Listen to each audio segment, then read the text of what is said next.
د وینې کموالی مېرمنې ولې پرې ډېر اخته کېږي؟ سلام دوستانو، هیله ده چې بشپړ صحت ولرئ. نننۍ موضوع مو د وینې کموالی په اړه ده. د وینې کموالی په ښځو کې یو عامه ناروغي ده. د څېړنو له مخې د نړۍ 30 سلنه پورې خلک له مختلفو ناروغیو او نورو عاملونو پر بنسټ له دې ستونزو سره لاس او ګرېوان دي. د وینې د کموالي یو لوی دلیل د ناروغانو کسانو په وجود کې د اوسپنې کمښت دی. دا چې د وینې کموالی ولې رامنځته کېږي او ښځې ولې ورسره ډېر مخ کېږي، په دې مطلب کې به ورته کتنه کوو.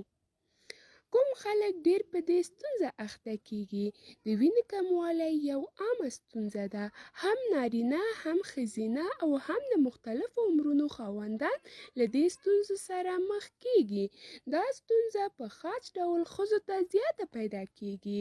هغه نجونې چې له 15 تر 49 کلونو پورې عمر لري په مختلفو دلایلو زیاته وینه ضایع کوي. دوی د وینې ضایع کېدلو ټولو نه لوی دلیل د دوی میاشتنۍ ناروغۍ ده. دوی په هر وخت سره خپله درملنه وکړي، ژر ښه کېږي، خو که د ځنډ شي، د وخت له تېرېدو سره یې درملنه ستونزمنېږي. ولې ښځې د وینې له کموالي زیات ځورېږي؟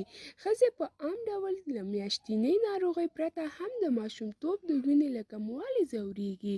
د څېړنو له مخې د نړۍ 5مه برخه ښځینه له ماشومتوبه په دې ناروغۍ اخته دي. ښځینه د وینې د زیات مصرف له کبله زیاته اوسپنه لرونکي خواړو ته اړتیا لري. له دې کبله ضرور ده چې د دوی خوراکي رژیم ډېر اوسپنه لرونکي خواړه ولري. نارینه ولې د وینې په کموالي اخته کېږي؟ په نارینه‌وو کې د وینې کموالی لوی دلیل د دوی په غذایي رژیم کې د اوسپنې لرونکي خواړو کمښت دی. پر اوسپنې سربېره د ویټامین بي او ویټامین ای کموالی د کولمو ناروغۍ، التهابي ناروغۍ، ملاریا، پر وجود ټپونه او وینې بهېدونکې ناروغۍ هم د وینې د کموالي لاملونه دي. د وینې کموالی د سرطان سبب کېږي. د وینې د کموالي ځینې ناروغان فکر کوي چې نه درملنه به یې دوی په سرطان اخته کړي،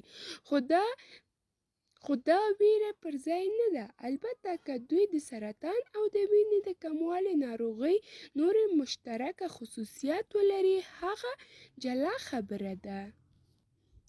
مننه چې تر دې دمه له موږ سره وئ.